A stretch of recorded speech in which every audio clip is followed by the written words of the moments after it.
नमस्कार भैया बहनों। आज हम कक्षा नवम में सामाजिक विषय के अंतर्गत अध्याय 1 फ्रांस की क्रांति, इसके अंतर्गत भाग 4 में के बारे में अध्ययन करेंगे। पिछली बार हमने फ्रांस में राजतंत्र का उन्मूलन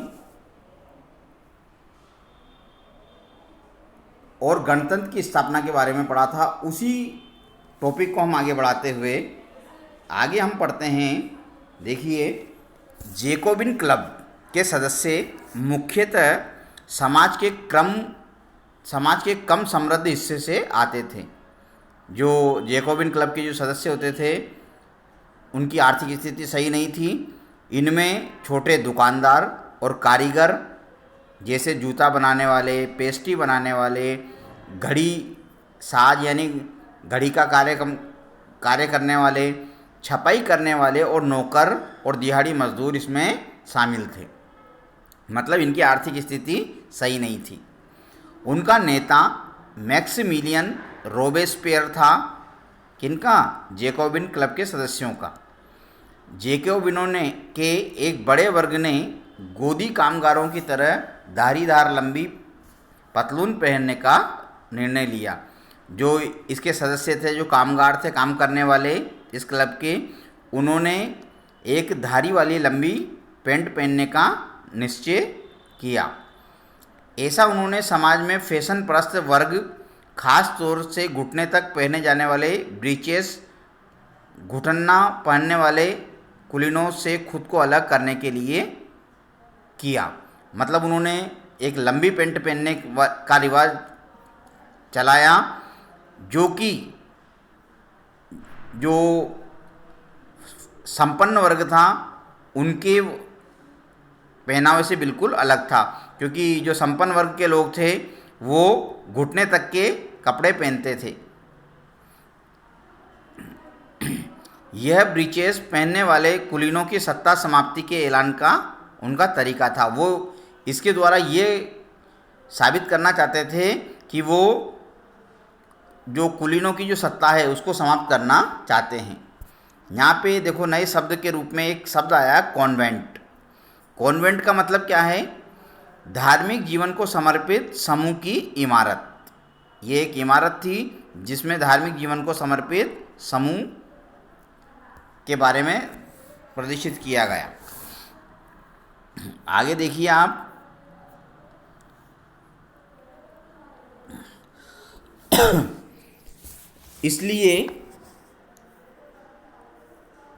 इसलिए जैकोबिनों को सौ कुलांत के नाम से भी जाना गया। किस नाम से? सौ कुलांत, जिसका शाब्दिक अर्थ होता है बिना घुटने वाले। कुलांत का मतलब क्या है? बिना घुटने वाले। 100 कुलांत पुरुष लाल रंग की टोपी भी पहनते थे और यह स्वतंत्रता का प्रतीक थी। लेकिन महिलाओं को ऐसा करने की अनुमति नहीं थी। सन 1792 की गर्मियों में जैकोबिनों ने खाद्य पदार्थों की महंगाई और अभाव से नाराज पेरिस वासियों को लेकर एक विशाल हिंसक विद्रोह की योजना बनाई। जो जैकोबिन क्लब के सदस्य थे, उन्होंने खाद्य पदार्थों की बढ़ती महंगाई और उनके कमी के कारण पेरिस वासियों को साथ में लिया और उन्होंने विद्रोह का बिगुल बजा दिया। 10 अगस्त की सुबह उन्होंने ट्यूलेरिया के महल पर धावा बोल दिया यानी ट्यूलेरिया का जो महल था उसके ऊपर आक्रमण कर दिया। राजा के रक्षकों को मार डाला गया और खुद राजा को कई घंटों तक बंधक बनाए रखा। उन्होंने राजा की जो रक्षा करने वाले थे रक्षक, उनको मार डाला और उनको कई घंटे तक बंधक बनाए रखा। बाद में असेंबली ने शाही परिवार को जेल में डाल देने का प्रस्ताव पारित किया और नए चुनाव करवाए गए। 21 वर्ष से अधिक उम्र वाले सभी पुरुषों, चाहे वो उसके पास संपत्ति हो या नहीं हो, उनको मत देने का अधिकार दिया गया। पहले संपत्ति के आधार पर जो ज़्यादा कर देता था उसको वोटिंग का अधिकार था, लेकिन इस प्रस्ताव पारित होने के बाद नए चुनाव हुए और 21 वर्ष से अधिक उम्र वाले व्यक्ति को मताधिकार करने का अधिकार, मत देने का अधिकार दिया गया। नवनिर्वाचित असेंबली का कन्वेंशन का नाम दिया गया। जो नई असेंबली का गठन हुआ उसका नाम क्या दिया गया? कन्वेंशन। 21 सितंबर 1792 को इसने राजतंत्र का अंत कर दिया और फ्रांस को एक गणतंत्र घोषित किया गया। जैसा कि हम जानते हैं 21 सितंबर 1792 को यहाँ पे फ्रांस में राजतंत्र का अंत हुआ, राजा की सत्ता का अंत हुआ और फ्रांस को गणतंत्र घोषित किया गया। हम जानते हैं गणतंत्र सरकार का वो रूप है जहाँ सरकार और उसके प्रमुख का चुनाव जनता करती है। गणतंत्र शासन व्यवस्था का अर्थ है जहाँ पे सरकार का चुनाव वहाँ की जनता स्वयं करती है, उसे गणतंत्र की संज्ञा दी जाती है, गणतंत्रात्मक शासन की संज्ञा दी जाती है। यह वंशानुगत राजशाही नहीं है। हम कुछ अन्य गणतांत्रिक देशों के बारे में जानकारी प्राप्त करने की कोशिश करेंगे और देखेंगे कि कब और कैसे गणतंत्र बने।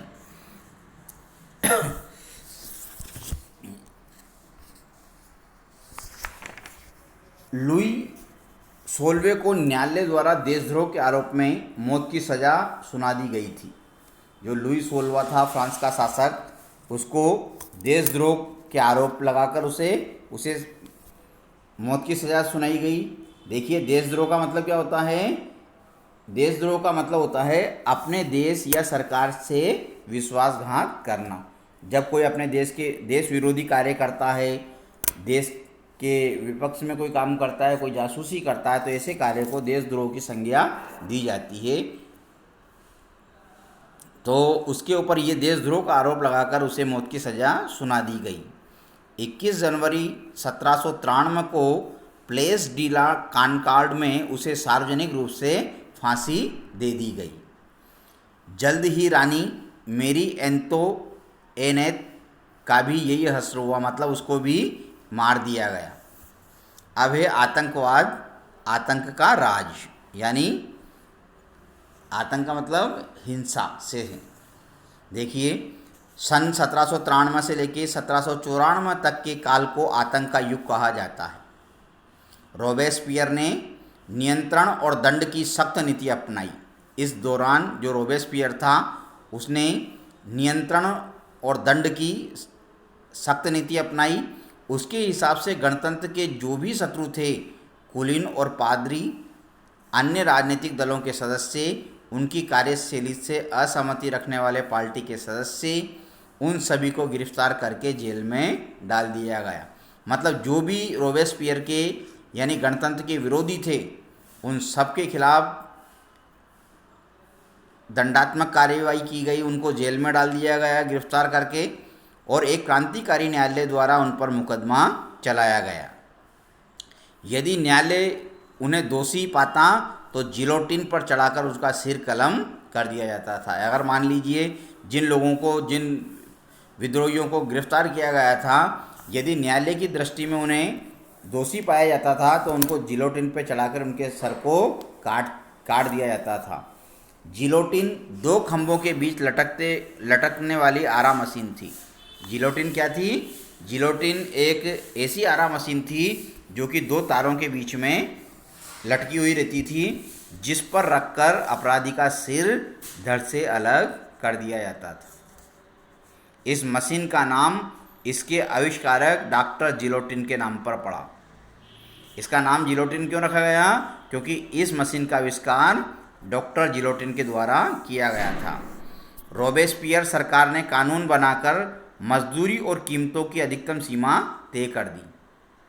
रोबेस्पियर ने ऐसा कानून बनाया जिससे मजदूरी और कीमतों को तय कर दिया गया। गोश्त और पाव रोटी की राशनिंग कर दी गई। सब लोगों को गोश्त और पाव रोटी उपलब्ध करवाई जाने लगी। किसानों को अपना अनाज शहरों में ले जाकर सरकार द्वारा तय कीमत में बेचने के लिए बाध्य किया गया। किसानों पर प्रतिबंध लगा दिया गया कि जो सरकार ने कीमत तय कर रखी है उसके अंदर सरकार को बेचना होगा। अपेक्षाकृत महंगे सफ़ेद आटे के इस्तेमाल पर रोक लगा दी गई। सभी नागरिकों के लिए साबुत गेहूं से बनी और बराबरी का प्रतीक माने जाने वाली समता रोटी खाना अनिवार्य कर दिया गया। सबके लिए समता रोटी, जो कि साबुत गेहूं से बनी होती थी और बराबरी का प्रतीक था, वो खाने पर अनिवार्य कर दिया गया। बोलचाल और संबोधन में भी बराबरी का आचार व्यवहार लागू करने की कोशिश की गई। परंपरागत मॉन्सियर महाशय और मदाम यानी महोदया के स्थान पर अब सभी फ्रांसीसी पुरुषों और महिलाओं को सितोयन यानी नागरिक और सितोयिन नागरिकों को तो क्या कहा है, सितोयन और सितोयिन नागरिका महिलाओं को नाम से संबोधित किया जाने लगा। चर्चों को बंद कर दिया गया और उनके भवनों को बैरक यानी दफ्तर में तब्दील कर दिया गया, बदल दिया गया। रोबेस्पियर ने अपनी नीतियों को इतनी सख्ती से लागू किया कि उसके समर्थक भी त्राही त्राही करने लगे, मतलब वो भी घबरा गए। अंततः जुलाई 1794 में न्यायालय द्वारा उसे दोषी ठहराया गया और गिरफ्तार करके अगले ही दिन उसे जिलोटिन पे चढ़ा दिया गया, यानी मौत के घाट उतार दिया गया। धन्यवाद। जय हिंद, जय भारत।